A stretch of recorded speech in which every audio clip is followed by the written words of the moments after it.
por disolventes, como cuáles, por ejemplo. Disolventes tenemos la acetona, el acetato de butilo, el acetato de etilo, el acetato de amilo. Y los otros materiales como que son diluyentes o diluentes, que se llaman alcohol isopropílico, gasolina, éter, ¿cómo se llama bueno, es mero. Ya. La pregunta es, ¿cuánto de cada uno lleva? Entonces les voy a decir lo siguiente. Yo llegué a optimizar para hacer un buen producto thinner para automóviles como acrílico. Deben usar un 60% de disolventes y un 40% de diluyentes o diluentes. ¿Ya?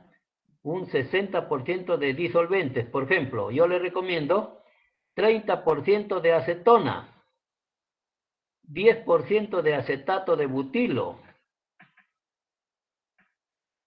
y alcohol isopropílico, ahí ¿cuánto va? Son acetona 30, 40, alcohol isopropílico 20 a 30, que quede 60%. Y el resto le adiciona en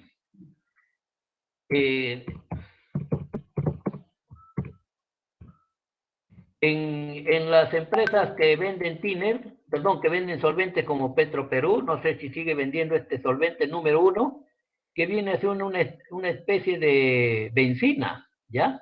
El solvente número 1 es tipo benzina, solvente número 1.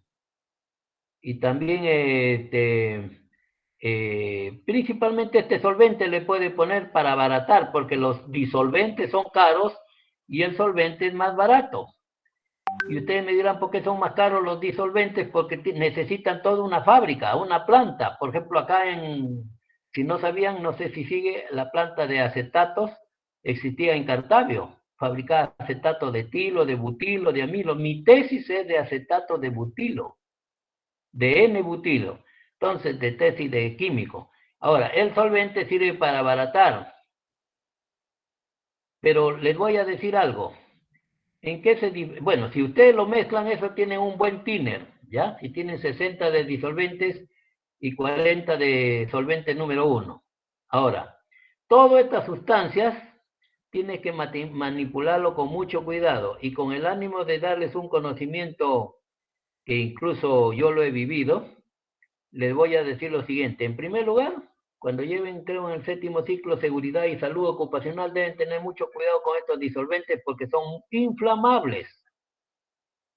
A una menor temperatura se inflaman, por lo tanto, donde exista, por ejemplo, personas donde venden thinner en cilindros enormes, tiene que tener un cuidado único, porque son altamente inflamables.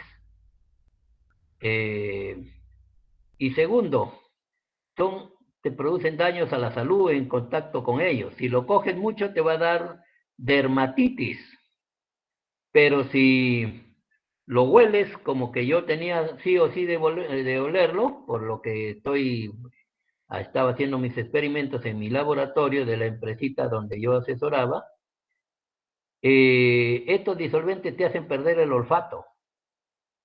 Quiere decir que sí hueles, por supuesto, pero ya no lo distingues. Por ejemplo, ustedes pueden distinguir el olor del alcohol, el olor de la acetona, el acetato de butilo huele a plátano. Entonces todo tiene un olor característico, pero cuando ya se te agota el olfato en contacto con ellos, eso me sucedió a mí, perdón. Segundo, te da como que dolores de cabeza, cefaleas se llama eso. O sea, te duele la cabeza, que no es bonito, ¿no? Pero lo más importante, ¿saben cuál es lo más importante, estimados jóvenes? Por eso me he detenido en este tema, porque te produce narcosis, es como si te estuvieran narcotizando. Y en ese tiempo comprendí recién por qué decían que al que la persona que está drogando se le dice, está volando en mi tiempo, le decían. Y bueno, pareciera que vuelas porque te sientes que no estás pisando el suelo, te sientes suspendido, miren, así te produce eso es narcosis. Felizmente que dejé de trabajar, un año trabajé en eso y ya me dediqué a otras cosas de la ingeniería. Felizmente, yo he tenido, digamos, trabajos muy diferentes. Por ejemplo, miren, he tenido ese tipo de trabajo, he fabricado laca, tíneres de todo tipo y me produjo narcosis, ¿no? Sin embargo, felizmente que yo he tenido una vida sana y la tengo actualmente y eso me ha permitido sin ningún tratamiento, nada, se me quitó muy, muy fácilmente. Se lo digo con la finalidad de que cuando ustedes tengan que trabajar y manipular estas sustancias o los trabajadores, tengan en cuenta dos cosas, que son altamente inflamables y que segundo, este, hace daño a la salud. Pero les cuento algo que tiene mucho que ver también y que tiene que ver con la seguridad y con los materiales. Cuando fabricábamos yo tiner, lógicamente que la empresa no me pagaba como un ingeniero, sino me pagaba como socio, porque yo era el que había inventado el tiner entre comillas y otras cosas de disolvente. Entonces, en La Esperanza, por la Cruz, por ahí había un lugar donde habíamos alquilado y teníamos 40, 100, 200 cilindros de tiner. Y teníamos una persona con su familia que guardianeaba, una señora que no guardianeaba, pero como que le dábamos la habitación, ¿no? Y me dice en una de esas oportunidades, me dice, ingeniero, sus cilindros penan de penar, así como del ultratumba. Le digo, ¿qué penan? Sí, uy, no dejan dormir, me dice, toda la noche suenan. ¿No será ratero? Le digo, no, me dice que van a venir, acá no está bien, bien difícil que entren y además que van a llevar tiner, me dice, pena. Entonces, yo fui y comprobé algo que en las normas para recipientes está. Miren, ve, cuando tú envases tiner o cualquier disolvente, no necesariamente solamente tiner, el cilindro tiene 55 galones americanos, pero tú debes llenarlo no porque estás haciendo trafa, porque cobras por 53 galones. Tiene que quedar un espacio libre. ¿Saben por qué, jóvenes? Porque en el día el calor le hacía que se vaporice el disolvente. Y al vaporizarse, ¿qué creen? El vapor es como un gas y el gas ejerce presión sobre las paredes del recipiente, que eso ya lo dijimos en la primera unidad. ¿Y qué pasa? Que tal presión hace que al tanque en la tapa superior lo bombeaba, o sea, lo hacía bombeado, hacía como un casquete. Y en la noche, como hace frío, de estar, digamos, bombeado, vamos a decir, se desdoblaba nuevamente y sonaba como matraca. No sé, ustedes no creo que han conocido matraca, pero es un aparato que decía mucho ruido. Y, suena pues como que tú doblas, haz así esto y suena pues, ¿no? Entonces ese era el fenómeno que la señora no tenía conocimiento de ingeniería y eso era lo que sucedía pues. Entonces, eso es lo que hace cuando se le da el sol. Entonces, miren, cuando recién egresé, las cosas se van aprendiendo jóvenes, pero ya te cuestan. No me refiero a dinero, sino te cuestan, tienes que tener, digamos, conocimientos y saber cómo solucionar. Entonces lo protegimos del sol, pues, ¿no? Con la finalidad de evitar. Ahí no tenía yo todavía conocimientos, digamos, muy, muy claros sobre la seguridad, etcétera, y también sobre este tema, ¿no? Entonces, se lo digo esto para que sepan, tiene mucho que ver con el curso, por ejemplo, por eso que los tanques que almacenan petróleo en grandes cantidades, así como la Pampilla, etcétera, son diseños que tienen normas. No vayan a pensar que alguien hace un tanque y mete petróleo ahí y ya está ahí expuesto al sol. Entonces tiene tubería de desfogue, ¿entendido? Entonces, estos son, bueno, estas esta cantidad que les he puesto aquí es para hacer laca. Ustedes ponen esta mezcla, muy similar a ella, pero ahorita no me acuerdo la mezcla, pero principalmente el que es el disolvente clave es el acetato de butilo. Con decirle que si ustedes al Tecnopor le echan una gota de acetato de butilo, lo deshace, hablando en esos términos, al Tecnopor. Entonces, tú le adicionas, cada sustancia tiene su propiedad. Por ejemplo, la acetona le da el poder de disolvente, el alcohol isopropílico le da brillo y plasticidad, el alcohol etílico también. El acetato de butilo le da plasticidad también. Pero, sin embargo, aquí viene lo bueno. Miren, esto sí es sí o sí para examen. Ustedes, la laca, en este caso tiene una particularidad de llevar plastificante. Uno de los plastificantes que utilizamos es el heftalato de butilo, que lo venden en Lima como cualquier sustancia en una empresa química. Pero ustedes han escuchado, no han escuchado, sino utilizan papel, cartulina plastificada. Y esa cartulina lo hacen así, y sin embargo no se malogra el plastificante. Que si no tuviera plastificante, se rompería como si fuera vidrio, como si ustedes hubieran puesto vidrio y al doblarlo, al hacer esta operación, se les parte, se les quebraría. Entonces, eso es lo particular. Cuando una cartulina o algo así muy flexible, quieres que esté plastificado, o sea, tenga ese plástico sobre la hoja, sobre el material, tiene que tener su determinada cantidad de plastificante. Ahora, lo que tiene de bueno el plastificante, talato de butilo, es que lo vuelve muy flexible, ¿no? Como el papel plastificado.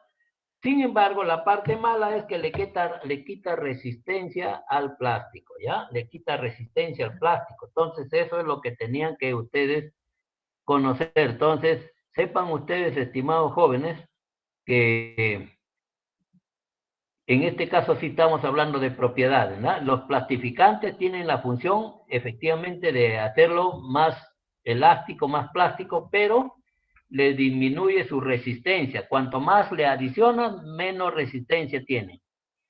Y químicamente hablando, tiene un peso molecular muy elevado, pues, ¿no? A diferencia de los pesos moleculares de los otros elementos químicos que conocemos, ¿no? El cloro tiene 35, por ejemplo, y tiene 150.000. Y aquí viene esta parte que es mala, ¿no? Son resistentes a la biodegradación.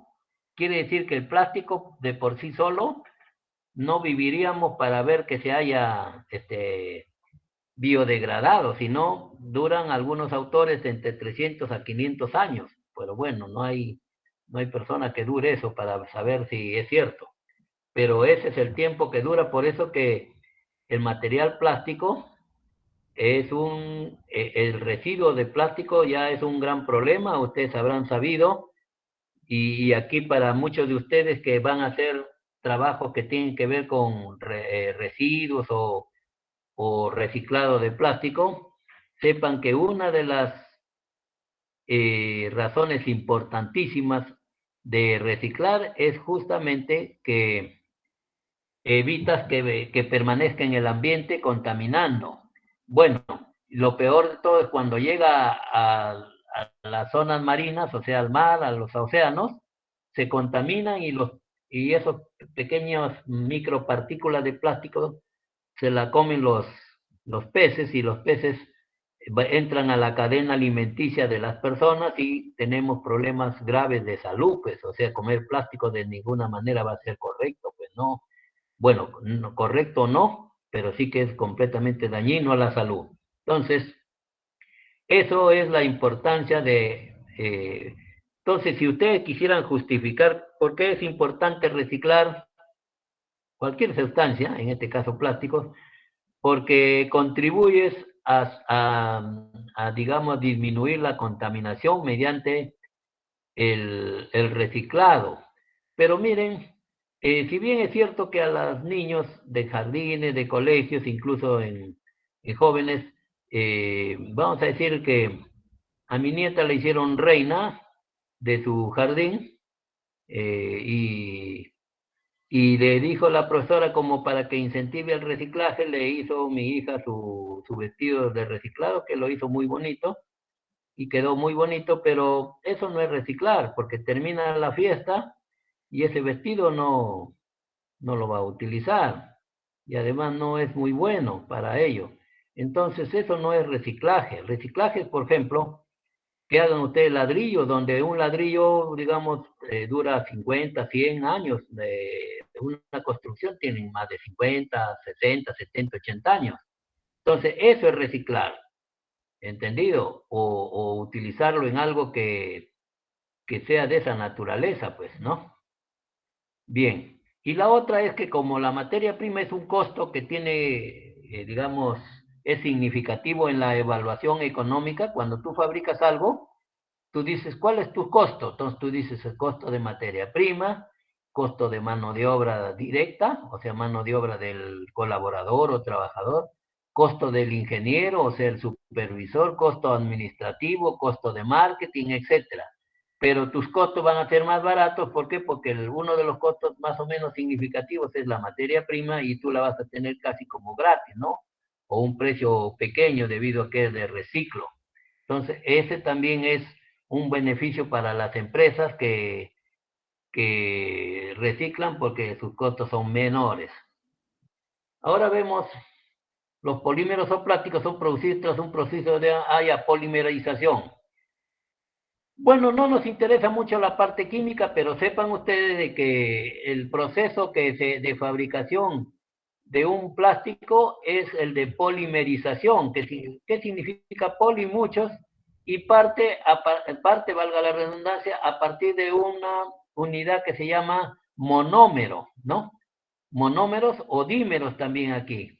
Quiere decir que estos, según la reacción de polimerización, se van multiplicando de tal manera que se forme el plástico, pues, ¿no? A nosotros nos interesa solamente saber, bueno, principalmente saber que son materiales obtenidos por reacciones de polimerización a partir de monómeros. Por ejemplo, le voy a dar un ejemplo. El poliestireno, voy a escribirlo acá mejor, aprovechando. El poliestireno viene del estireno. Ese es el monómero.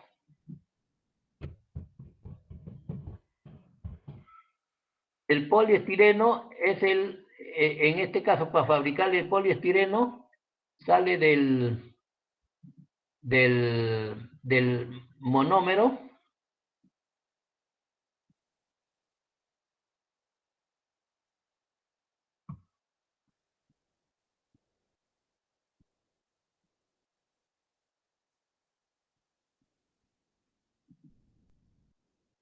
Ya me logré acá. Bueno, el poliestireno te sale del estireno. ¿Y qué es el estireno? Es un hidrocarburo de, de dos átomos de hidrógeno y dos de carbono. Entonces, ese es el estireno. A partir de ahí lo fabrican el poliestireno.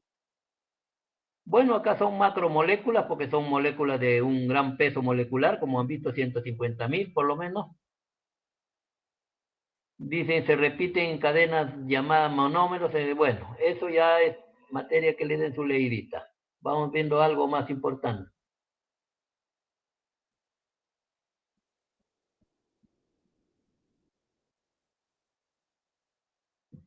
Bueno, acá también explico que es un dímero. Por ejemplo, un dímero, en este caso es como les decía, el estireno que tiene CH2, el CH2, dos enlaces CH2, así es. CH2, enlace doble CH2. Ese es el estireno que sirve de base para el poliestireno. Bueno, su estructura no nos interesa mucho, pero por cultura sepan que son grandes moléculas con masas moleculares de más de 1500, de 150.000, pero que pueden alcanzar incluso millones de unidades de masa atómica. Ustedes saben que los átomos forman las moléculas las partículas, etcétera, que se obtienen repeticiones. Bueno, eso es la parte teórica, que son, digamos, estructuras de gran peso molecular, ¿no? A ver, esto sí nos interesa, porque nosotros, tanto a ustedes como a mí, me interesa principalmente en qué puedo utilizarlo y por qué, ¿no? Por ejemplo, aquí dice algo así, ¿no? De que a pesar de que los polímeros son, digamos, materiales que se distingue uno de otro de los otros materiales, sin embargo, vamos a ver qué propiedades tienen. Por ejemplo, todos los materiales poliméricos tienen una densidad, pero bueno, su densidad es baja por si acaso. Esto también tómenlo, escuchen, estimados jóvenes, tomen como ventaja una baja densidad, no se olviden eso, es una ventaja, ¿entendido? ¿Por qué? Porque vamos a decir que si tuviera un vehículo de plástico y que no hubiera los peligros que hay de un choque, sería una enorme ventaja porque el plástico no pesa mucho o pesa poco por su baja densidad y por lo tanto su consumo de energía mediante combustible sería bajísimo. Eh, entonces, baja densidad, conducción eléctrica y térmica. Bueno, no conduce adecuadamente ambas. Es más, todavía el plástico no conduce electricidad, por si acaso. Salvo que esté, digamos, mojado, ¿no? Con agua y puedas cogerlo. Entonces ahí el que transmite es el agua y no el plástico. También no tiene conducción térmica. Es más todavía, si tiene baja conductividad térmica y nula conductividad eléctrica.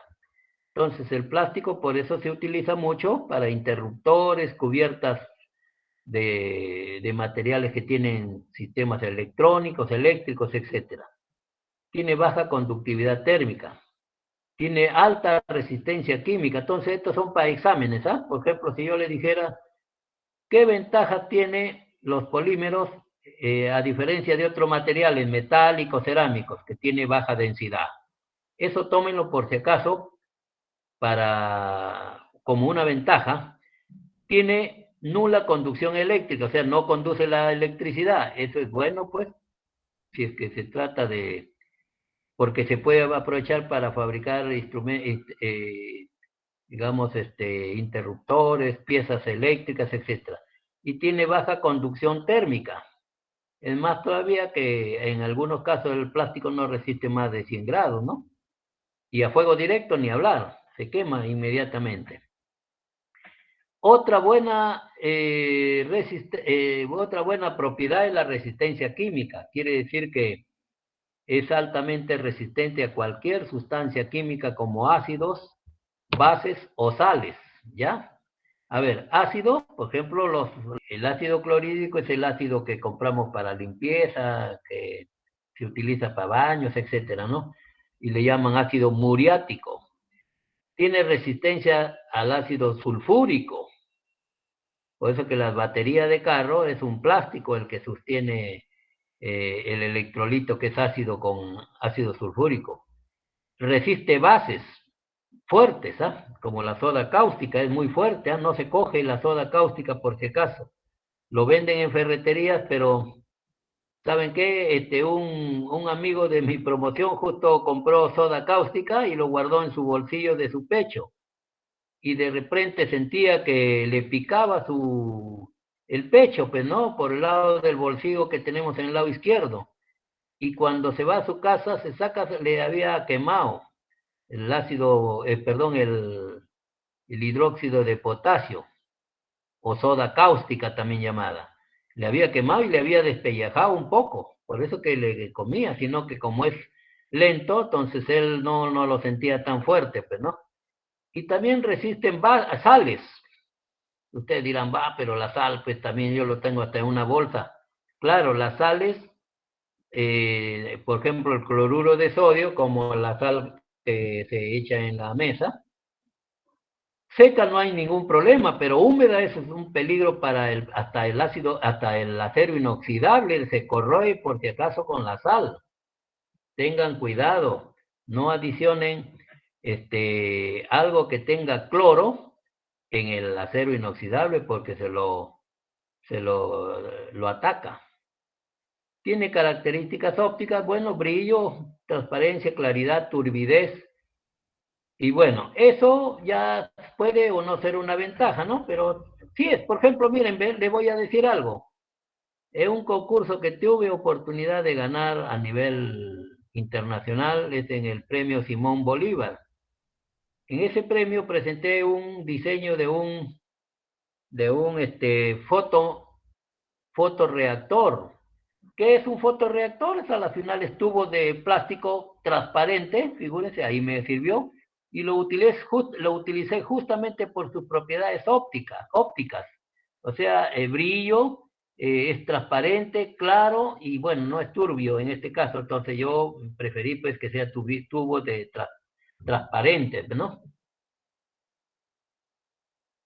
Bueno, entonces esas son las propiedades que ustedes deben tener en cuenta eh, para, para su examen, ¿ah? Para su examen, no se olviden. Si hubiera algunas preguntas, como les decía, el PET es el tereftalato de polietileno. Parece un nombre muy complicado, pero es el más común. Eso lo vemos en la botella de gaseosa, en las botellas para aceites, en jugos, etcétera. Es un material que es el que más lo reciclan. Por eso que aquí les digo, no todos los plásticos tienen las mismas características. Por ejemplo, el PET es reciclable muy fácilmente. ¿Por qué? Porque con calor lo pueden formar. Vamos a decir que si tú tienes formas de botella, lo aplastas, le transforman en scrap, o sea, en pequeños trozos, lo ponen en la inyectora que les voy a mostrar en las diapositivas finales y sale ya no botella, si quieres a la cantina, sacan otros recipientes. ¿Entendido? Entonces, el PET es el que todas las personas que se dedican al reciclaje lo persiguen, ¿no? Esas botellas. Incluso el kilo vale un sol 50, creo que así sin hacer scrap, sino así aplastado lo llevas y la gente lo vende a sol 50 a las personas que compran este material. Hay otro, el polietileno de alta densidad. Este es un plástico muy rígido. Es justamente el que les decía que sirve para hacer sacos, ¿no? Mire, resiste al frío o al calor. Bueno, por supuesto, ¿no? El PET también. Aunque sí les voy a decir que si estas botellas de plástico le pones tú en la parte ya de -5, -10 grados centígrados, o sea, en el freezer, sí se deforma por si acaso, ¿ah? Pero en este caso, el polietileno de alta densidad es resistente al frío o al calor. Usa en envases de detergentes, figúrense, o sea, por eso es más duro, y en botellas de leche, en garrafas, bolsas de plástico, se puede reciclar y puede ser reutilizado. Aquí hay dos cosas que tienen que tener en cuenta. No confundan reutilizar con reciclar. Le voy a dar un ejemplo bien sencillo. Reutilizar, por ejemplo, vamos a decir que yo tenía mis zapatitos medios viejitos, pero que estaban buenos, sino que no estaban a la moda. Entonces lo dejo un tiempito, pero después estamos un poco medio carentes de billete y volvemos a utilizar ese reutilizar, o sea, utilizarlo en lo mismo, o sea, lo reutiliza, pero ya no lo he transformado, ¿no? Eran zapatos y en zapatos lo sigo utilizando, ese reutilizar. Y reciclar ya es otra cosa. Puedes haber tenido botellas de gaseosa, etcétera, y transformas en tinas, garrafas, lámparas, etcétera, adornos, qué sé yo, ¿no? Entonces, ese es reciclar. Y el PVC, que es el polivinilo, pero su nombre completo es cloruro de polivinilo, o PVC sencillamente, o polivinil clorure, así le dicen en inglés. Pero PVC es suficiente y se refiere a algunos plásticos que se utilizan por lo general, como dice acá, en automóviles, o sea, es más rígido, ya, más duro. En juguetes, o sea, carritos, etcétera, envoltorio de alimentos, tuberías, mangueras, esas mangueras son de PVC. Y según aquí la literatura, porque esta literatura que he sacado, el PVC no es reciclable. O sea, bueno, hasta cierto punto, el autor de esto seguramente, que no soy yo, el autor seguramente se refiere a lo anterior, ¿no? Por ejemplo, el PET y el plástico polietileno son reciclables muy fácilmente porque lo trozas, lo sometes a calor y lo moldeas. En cambio, el PVC ya no.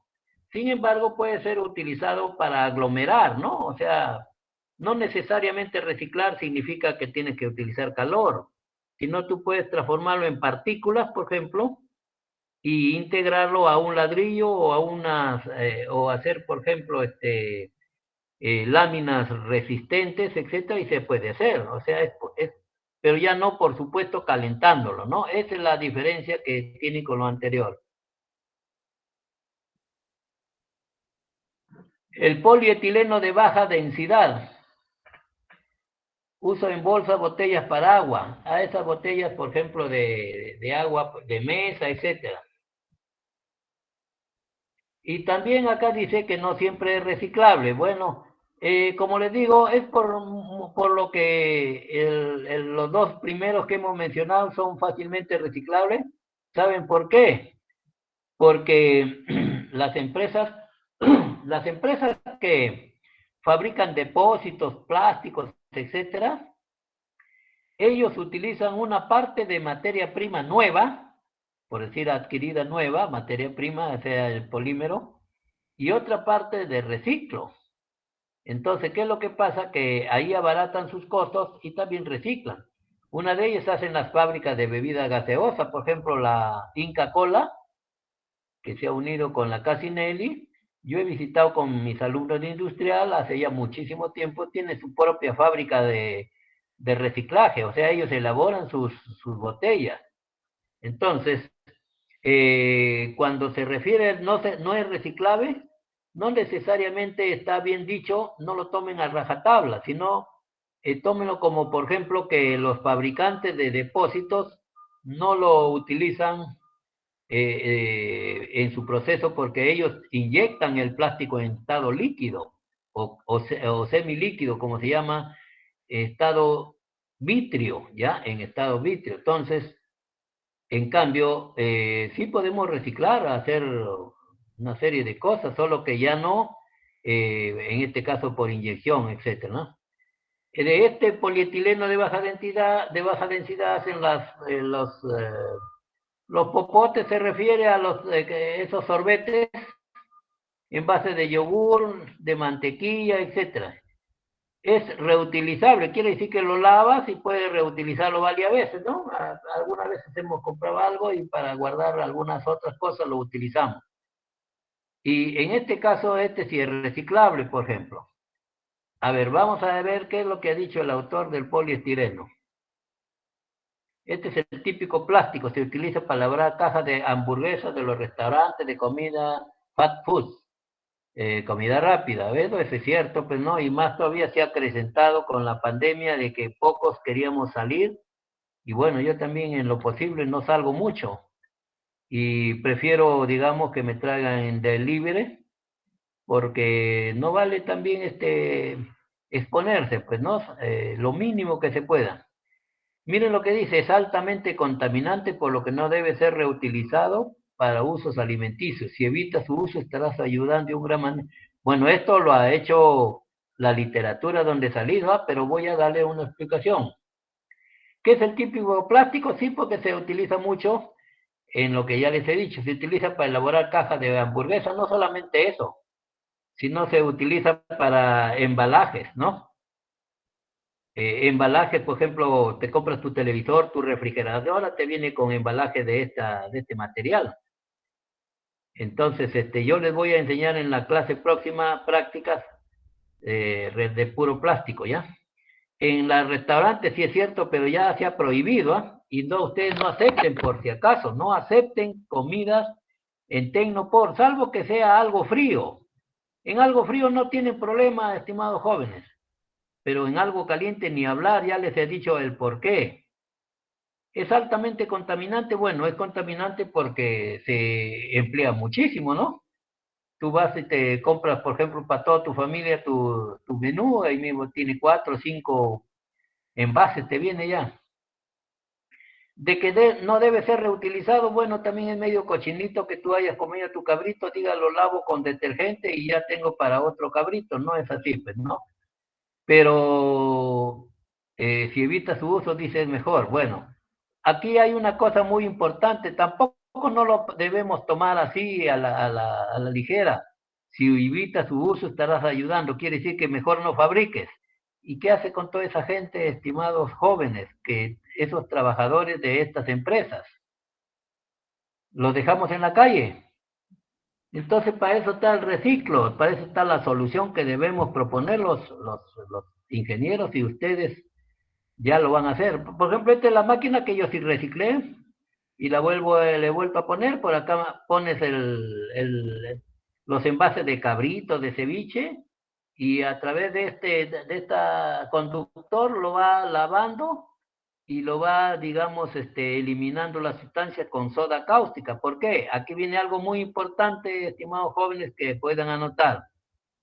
Cuando tienen grasa, sus manos, vamos a decir que se han engrasado con algo de grasa de carro, o sea, grasa, eso se llama grasa mineral, o sea, esa grasa que utilizan los vehículos, etcétera. ¿Con qué se lavan? Si se lavan con ACE van a gastar detergente cualquier cantidad, jabón peor. Se tienen que enjuagar con un solvente como thinner, o si no también como un diluyente como la gasolina, ¿no? Pero es mejor no estar ensuciándose porque la gasolina también te da dermatitis. Entonces, pero cuando es grasa de origen animal o vegetal, o sea, un cabrito, por ejemplo, o algo que tenga grasa vegetal o animal, se saca con soda cáustica al 30%, y si es caliente, mejor a 70 grados centígrados, se eliminan todo tipo de grasa, ¿ya? Le repito, para eliminar grasa de origen animal o vegetal, como es de las comidas, yo utilicé aquí 30% de soda cáustica en agua caliente con 70 grados centígrados. Esta es la calderita que se tiene, y listo.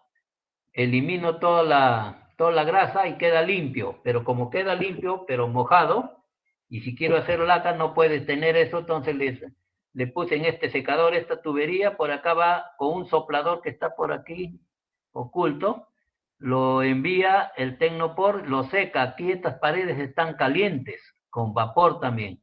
Se han calentado de tal manera que en la parte superior ven ustedes un ventilador extractor para que saque la humedad, si no, vuelve a caer en el producto.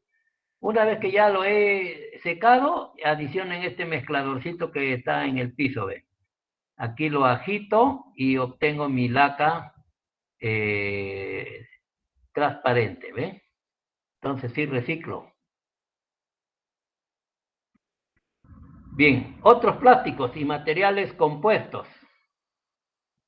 Bueno, hay policarbonato, eso sí, ya saben, este es característico en los biberones y en los DVD, que ya casi ya no se utilizan, se clasifican en esta categoría nuevos plásticos biodegradables.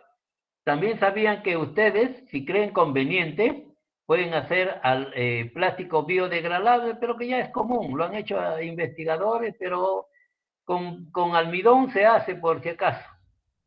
Si alguien quiere cambiar, pero ya no cambien porque está bueno su trabajo. Entonces, a base de almidón sí se hace plástico biodegradable, por si acaso, ¿ah? Y bueno, entonces hay algunos que vienen con una denominación que indica que son biodegradables, pues, ¿no? Sepan ustedes también que hay polímeros naturales, ¿no? ¿Sabían ustedes que el ADN constituye una cadena polimérica? Y es como si nuestro credencial, las proteínas son cadenas, la celulosa, los almidones, los ácidos sacáridos, o sea, de los ácidos a partir del azúcar sacarosa. Entonces, esos también se le llama biopolímeros, ¿ya? De aquí en adelante, yo le puedo poner en el examen una lista de sustancias, como por ejemplo le pongo seda, caucho, algodón, madera, le pongo poliestireno, etcétera. Ustedes digan cuál de ellos es este biopolímero. Entonces ustedes dicen seda, caucho, algodón, madera, etcétera. El chitin es la quitina formada por glucósido. ¿Saben de dónde? Ojo, esta quitina es muy buena, hay mucho trabajo de investigación. ¿Saben cuál viene a ser esa caparazón de cuando comen su cangrejo, sus,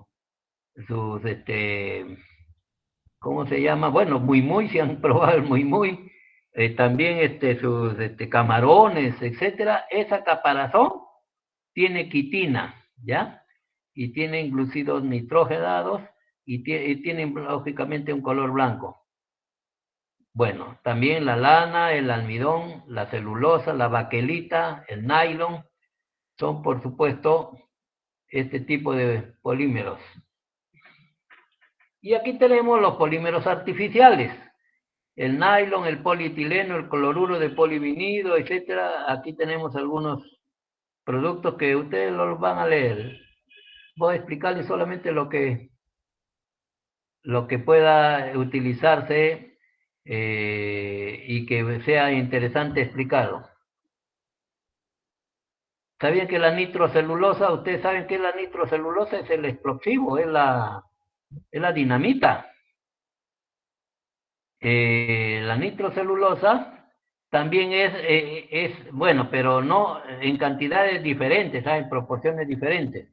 Pero le voy a decir, la nitrocelulosa era lo que antiguamente se utilizaba esos plásticos para sacar los rayos X. Entonces, eso es nitrocelulosa. Por eso que cuando ven una película, un explosivo mencionan plástico. Se refiere a la nitrocelulosa. ¿Ya?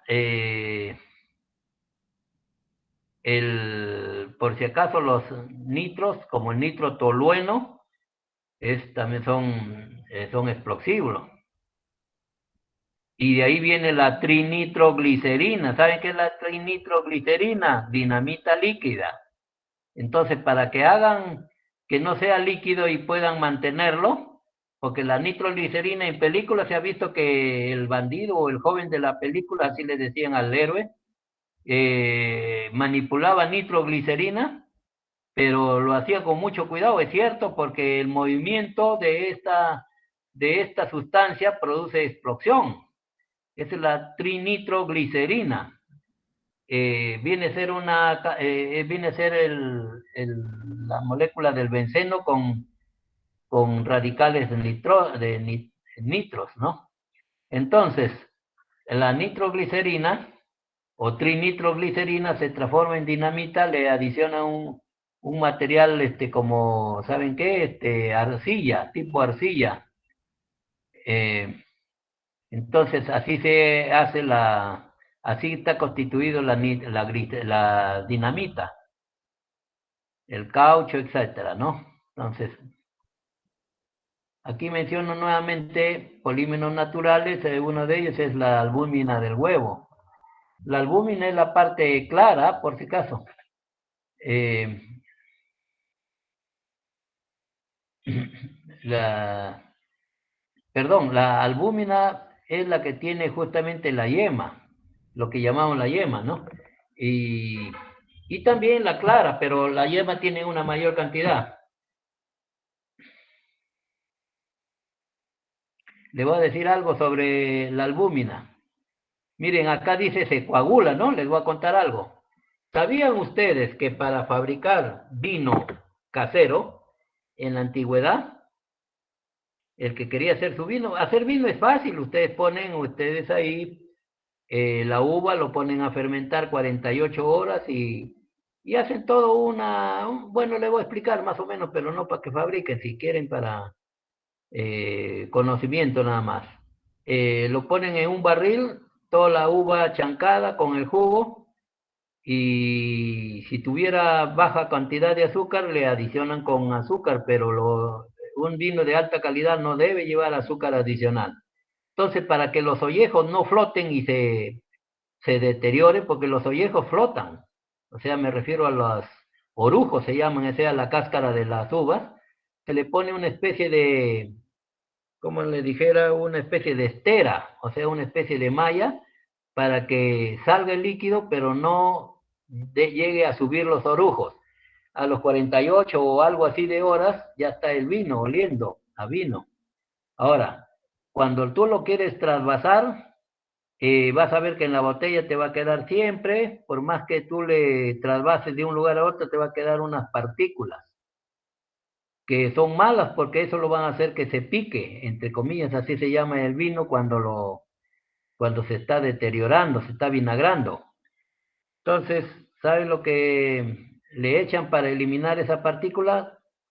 Clara de huevo, o sea, la albúmina. Y eso coagula, al coagular, ¿saben lo que haces? Coagula y se coge todas las partículas, por supuesto que tienes que agitarlo, ¿eh? Echas la clara del huevo, lo agitas y esta se encarga de coagular, pero lo aglomera y se van al fondo y tú lo separas clarito. También se hacía esto con sangre de toro. Miren cómo para tomarse un vino tenía que echarle sangre de toro que tiene esa propiedad también, tiene albúmina. Y entonces eso hace que coagule, ¿no? Bueno, acá leen algo que pueda explicar, a ver, largas cadenas, bueno, eso ya lo saben, eso, plásticos degradables. También quiero decirles que los plásticos degradables lo puedes hacer a partir del almidón, ¿ya? El almidón y ojo, si quieres determinar sus propiedades, no es así nada más, sino que tienes que utilizar normas, como en este caso la norma de la ASTM D883-07. Entonces, ahí estamos hablando de plásticos biodegradables. Bueno, los mecanismos de degradación, o sea, mejor dicho, cómo se degradan estas sustancias químicamente, térmicamente, fotooxidativa, o sea, expuesto a la radiación solar, perdón, o la biodegradación. Eso, bueno, es para tu conocimiento nada más. Acá tenemos unos ejemplos de plásticos biodegradables que ya se venden, incluso en un tiempo te vendían, por ejemplo, lápices biodegradables, no sé por qué no siguen vendiendo, donde se terminaba y te lo comías. Así de sencillo. Bueno, sigue un poco más de plástico biodegradable que les voy a explicar al terminar la diapositiva. Bueno, el almidón es un material termoplástico, ¿verdad? Eso les voy a explicar.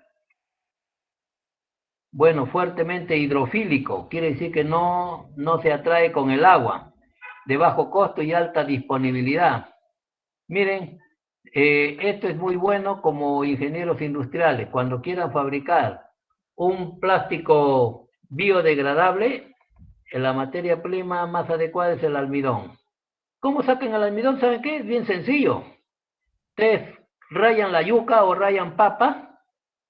La papa, por ejemplo, tiene 20% de almidón. Y con mis alumnos en el curso de procesos creo que obtuvimos almidón de diferentes tipos. Y de la yuca también la rayas, lo dejas en una tina descansar 24 horas y al otro día ves algo blanco que ha sedimentado en el fondo. Ese es el almidón. Y en la parte superior tienes un líquido que tiene, no me acuerdo qué tipo de sustancia, pero es muy diluida. Ahí todo lo que te interesa es sacar el almidón, lo secas y ya tienes tu almidón. Y a partir de ahí le das un tratamiento con ácido acético que venden y tienes tu plástico biodegradable. O sea, no es nada de difícil, ¿ya? Si quiere alguien hacerlo, con mucho gusto le doy la forma de hacerlo. También se utiliza como aditivo biodegradable o material de sustitución de plásticos tradicionales. Efectivamente, pues, como aditivo, bueno, como aditivo quiere decir que dentro de la molécula del plástico común y corriente, el artificial, le adicionan este tipo de sustancia y lo hacen biodegradable.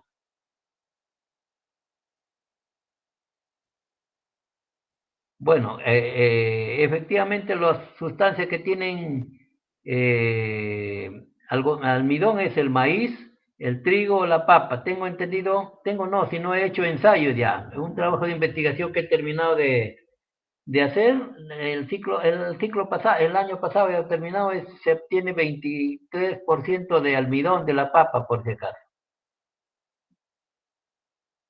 Ya, acá miren, les voy a explicar esto, ¿ya? Pero antes todo les voy a conversar un poco. Ante todo, ¿alguna pregunta, jóvenes? ¿Preguntas?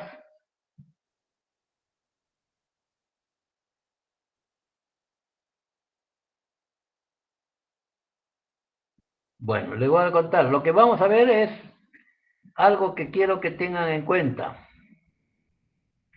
Hace ya varios años, por supuesto antes de la pandemia, me envió la escuela un asesorado que es un joven que trabaja en una empresa, no sé si sigue trabajando, pero antes de ser ingeniero, cuando era bachiller recién ya era jefe de planta, figúrense, de una empresa de plástico.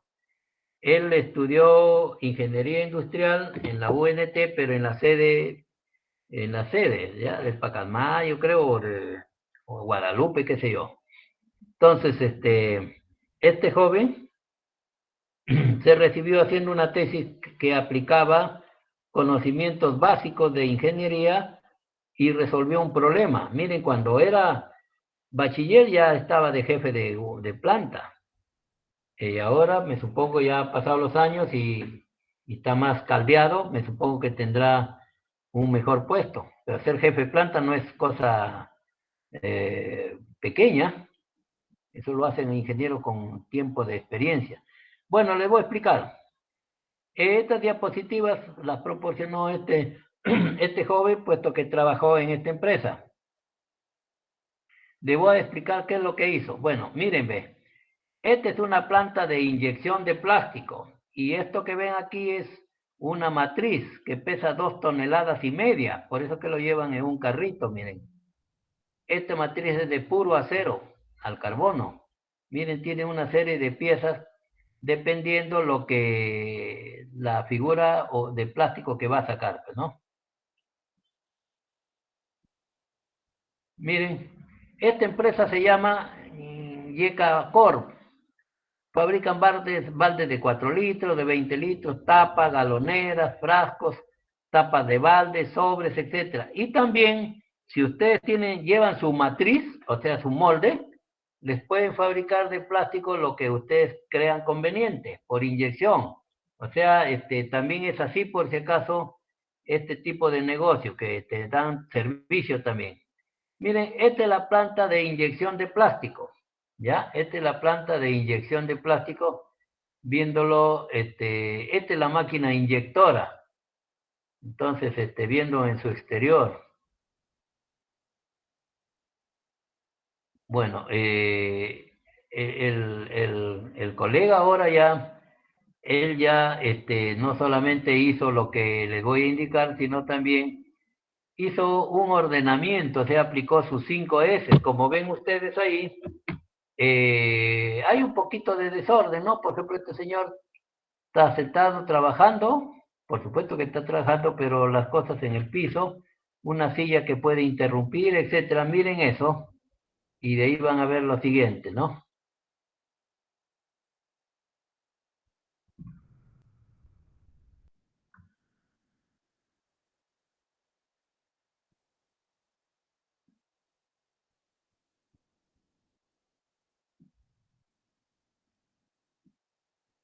Ya, aquí viene ahora cuando él ya modernizó al menos ordenó, aquí la planta, miren, como ven ustedes, ya le hizo su delineamiento con la finalidad de que por acá pasan vehículos que transportan, vehículos no me refiero a automóviles o algo así, sino carros que transportan piezas, etcétera, ¿no? Entonces, ahí vean, ese es el área de inyección de plástico. Miren, y ya le falta una N. Aquí ven ya, digamos, completamente ordenado, con sus vías de acceso, su material debidamente ordenado, ¿no? Y aquí hay algo bien importante ya. Acá, por ejemplo, miren, este es el molde, esta es la parte que se llama el macho. Miren, por ejemplo, aquí este es el molde para fabricar, ¿qué cosa? Baldes o recipientes de 20 litros. Estas mangueritas son para que ingrese agua y enfríe una vez que ha terminado la inyección del plástico. Este es el macho y esta es la matriz. Acá tiene la parte donde va, digamos, a formar el plástico ahí. Para molde de 20 litros. Miren, esta es la matriz. ¿Ven? O sea, también tiene mangueritas que es por donde circula agua. ¿Para qué? Porque durante la inyección de plástico se calienta algo de 80 grados centígrados para que esté el plástico semisólido. O sea, entre líquido y sólido. Eso se llama estado vitrio, ¿ya? Estado vitrio. Entonces el plástico se forma aquí. Acá está la parte de la matriz para hacer el molde. Miren, acá la ven de perfil, acá viene la manguerita de inyección de agua. Por eso dice conectores.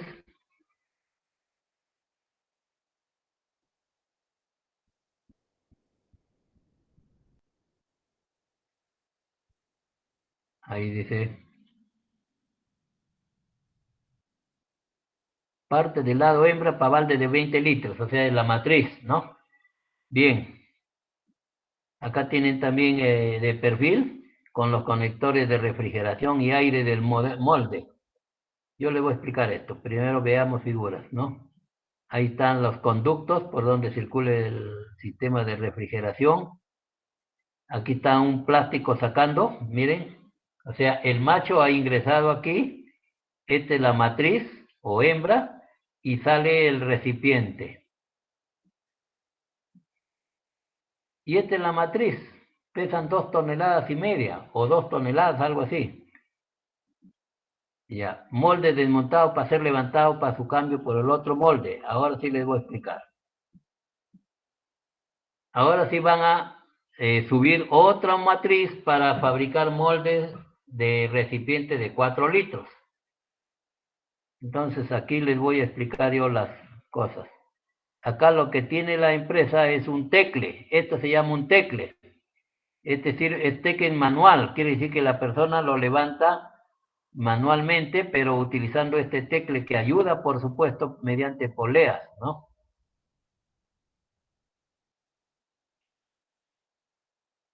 Ahí está el molde de 4 litros. Esto pesa más de 2 toneladas. Si es acero sólido. Ahí están, miren, antes de la propuesta, ahí están cargando las personas el molde hacia el área de inyección.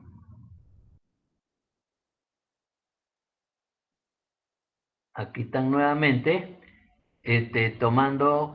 levantando en el carrito que han traído, levantando con el tecle, haciendo un esfuerzo tremendo, y hay 2 o 3 personas que ayudan.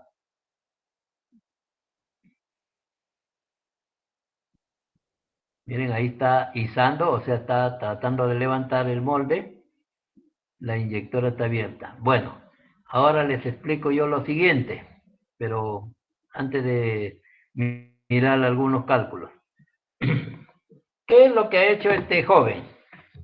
Lo que pasa es que ahí hay un problema de productividad y tiempos muertos. Por ejemplo, cada persona, o sea, cada colaborador tiene a cargo una máquina. Por ejemplo, uno tiene la máquina inyectora, otro tendrá la máquina de scrap, qué sé yo. O sea, cada persona tiene una determinada labor.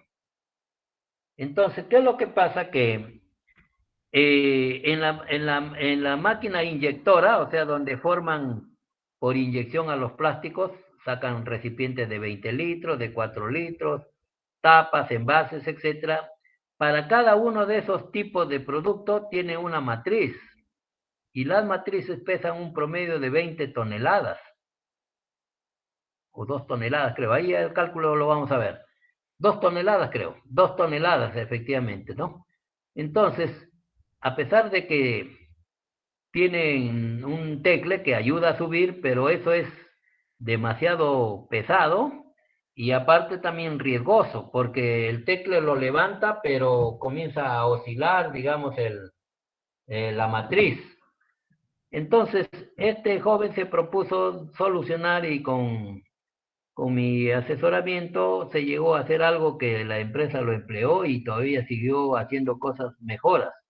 Entonces, él aplicó una metodología SMED, SMED, que es, digamos, hacer un cambio, en cambio de herramienta o cambio, en este caso, cambió, ¿qué es lo que propuso? ¿Saben lo que pasa? En primer lugar, mira, tenía dos problemas esta situación. Uno, el problema de distraer personal, baja productividad, se tomaban un tiempo prolongado en cambiar las matrices, desmontar las matrices, refrigerar, etcétera.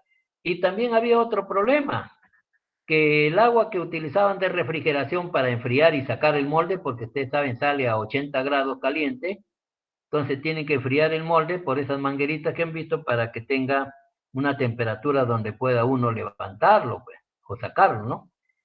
Y adentro se había incrustado, se había formado así como cuando echamos agua para el café y se queda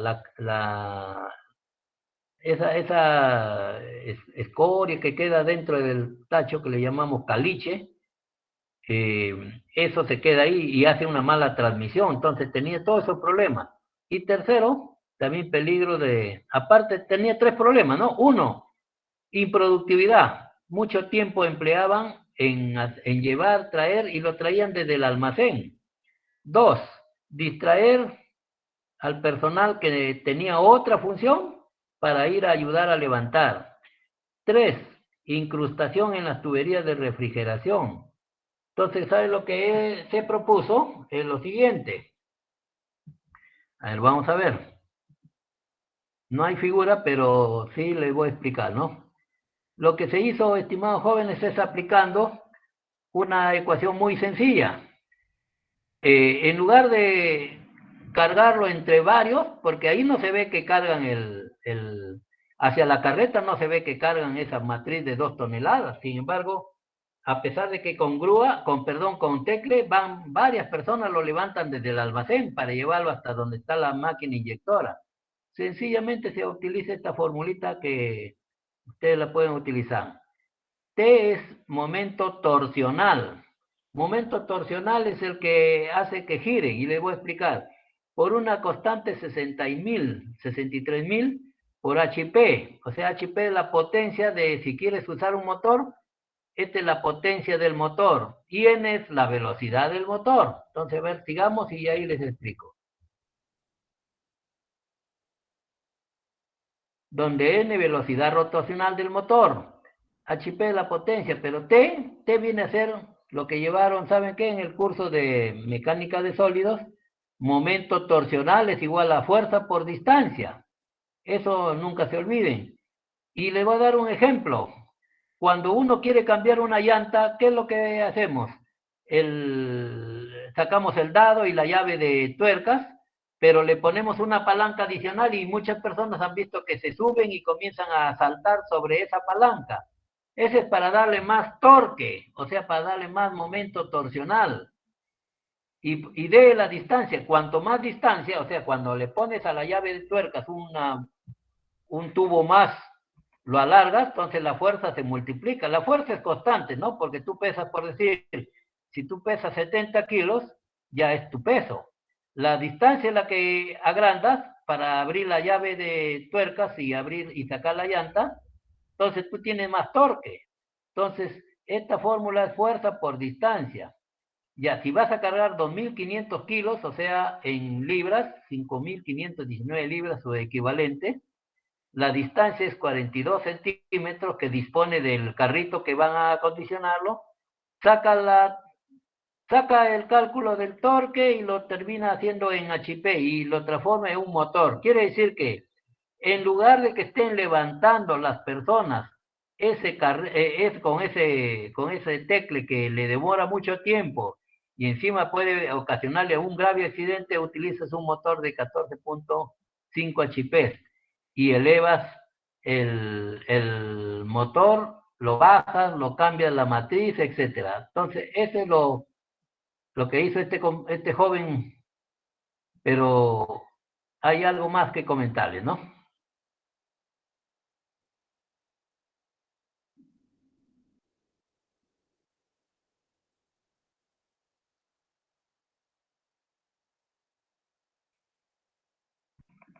He presionado algo sin querer, a ver.